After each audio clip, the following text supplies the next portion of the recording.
lampahan Bagong Ratu nggih sampun paripurna. Bagong nggih mung dadi lantaran mawon.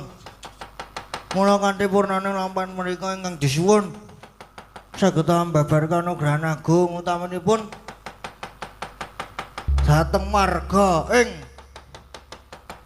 Getas Bandung Gede Kedu Temanggung mriki mugi tansah jinangkung binerkan Gusti, mugi nggih tansah pinaringan ayem tata titi tentrem kabagas warasan lumentu rezekinipun nggih Ndara. Yo. Rahayu Rahayu Rahayu Ndara Werkudara.